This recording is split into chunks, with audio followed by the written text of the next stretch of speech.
Om Swastiastu, Om Awigena-mastu Namasidam.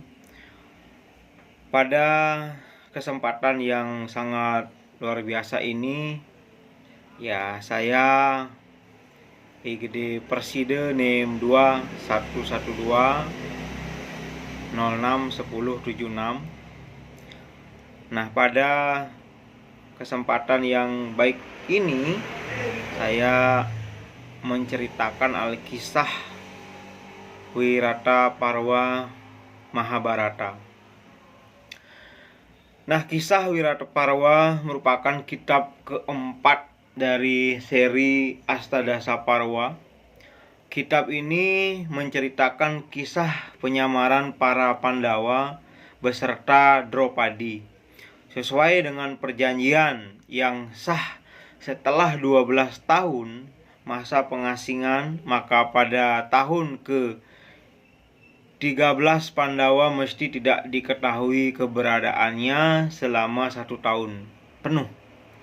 Apabila gagal, maka pengasingan akan diulangi lagi selama 12 tahun berikutnya. Pandawa kemudian melakukan penyamaran dan menuju ke kerajaan Wirata.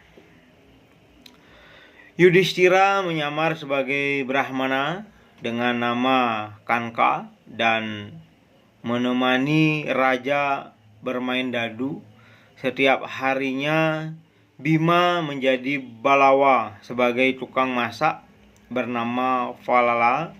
Salah satu kegiatannya adalah menemani raja bergulat. Arjuna memanfaatkan kutukan bidadari Urwasi dengan menyamar sebagai guru tari yang banci dengan nama samaran Brihanala, mengajarkan tari dan musik pada putri Uttara.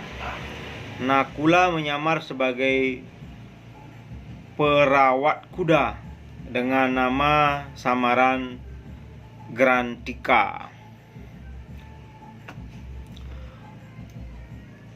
Selanjutnya,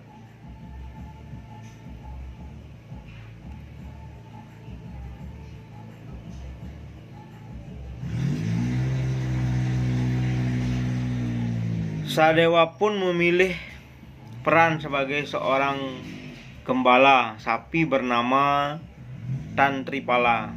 Draupadi menyamar sebagai dayang istana bernama Sailandri, melayani Ratu Sudesna. Kicaka merupakan kakak dari Ratu Sudesna. Pengaruhnya di istana sangat luar biasa. Bahkan masyarakat menyatakan bahwa ia adalah raja yang sebenarnya dari kerajaan Matsya. Daripada Wirata sendiri, dia naksir Draupadi. Draupadi menolak dengan halus dengan menyatakan bahwa suaminya adalah Gandharwa yang membunuh siapa saja yang bersikap tidak sopan terhadapnya. Kicaka tidak mempercayai itu dan tetap merayu Draupadi. Selanjutnya, Draupadi berkeberatan dengan tindakan kakak ratu tersebut.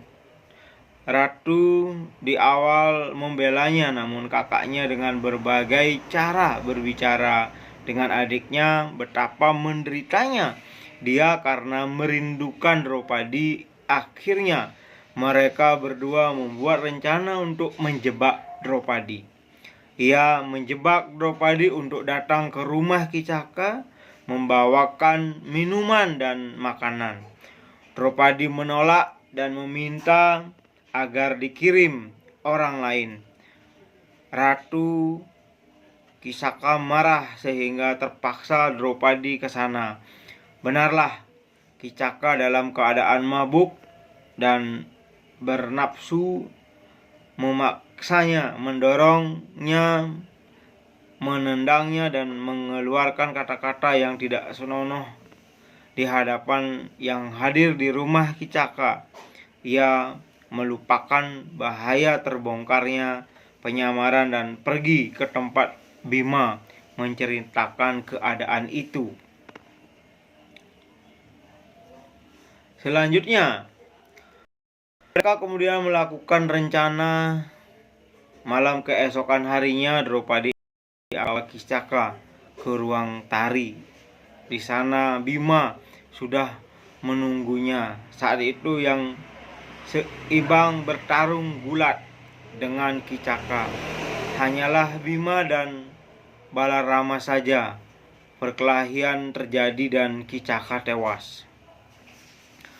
Draupadi membangunkan penjaga dan menceritakan gangguan dari Kicaka, padahal telah diberitahu bahwa suami Gandarwanya akan menghabisi siapapun yang mengganggunya, sambil menunjukkan mayat Kicaka yang remuk mengecil yang hanya dapat dilakukan oleh bukan kekuatan manusia biasa.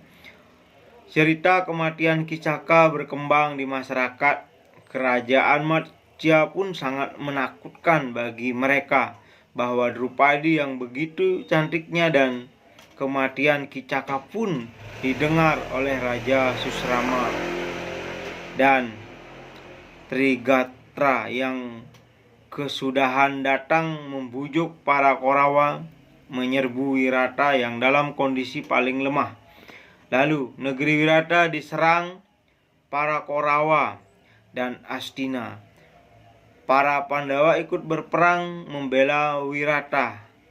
Serangan Korawa gagal, mereka kalah dengan orang-orang tidak dikenal. Curiga setelah perang bubar, kedok Pandawa terbuka, tetapi mereka sudah bersembunyi genap selama setahun. Sah, tidak apa-apa. Wirata Parwa diakhiri dengan kisah perkawinan Abimanyu anak Arjuna dengan Utari putri Raja Wirata. Nah, demikian cerita Alkisah dari Wirata Parwa. Nah, adapun karakteristik penokohan kisah Wirata Parwa ini, yaitu yang pertama, Raja Wirata, raja yang baik dan tidak sombong dan welas asih. Kemudian Ratu Sudesna, ratu yang suka marah jika keinginannya tidak tercapai. Kemudian Kicaka, kakak dari Ratu Sudesna, yang suka mabuk dan tidak bisa mengendalikan hawa nafsu. Yang keempat, Draupadi, sosok yang baik, jujur dan setia. Kemudian Pandawa, 5 saudara yang akur, kompak dan asasi asuh, hangat bersatu. Kemudian Korawa, orang yang jahat yang ingin berkuasa sendiri. Nah, adapun nanti ya karakteristik ini yang tentunya kita adopsi yang baik-baik, yang tidak baik ya jangan diadopsi, seperti itu. Nah, kemudian nilai-nilai moral yang dapat dipetik dari Alkisah Wirata Parwa. Nah, itu yang pertama, perjuangan para Pandawa yang begitu rapih dalam penyamaran. Mereka semua setia, satu kata, satu hati, satu pemikiran agar penyamarannya tidak gagal atau tidak terbongkar. Yang kedua, Draupadi sangat setia walaupun godaan sangat besar dalam menjalankan tugas sebagai dayang melayani ratu. Demikian yang dapat saya ulas dari Alkisah Wirata Parwa Mahabharata. Semoga dapat menjadi wawasan dan pemahaman dari berbagai Astadasa Parwa yang keempat ini. Jika ada hal-hal yang sekiranya belum jelas, mari kita bersama-sama menggali lagi dengan membaca buku Parwa Mahabharata. Sekian dari saya, terima kasih. Om Santi Santi Santi Rahayu.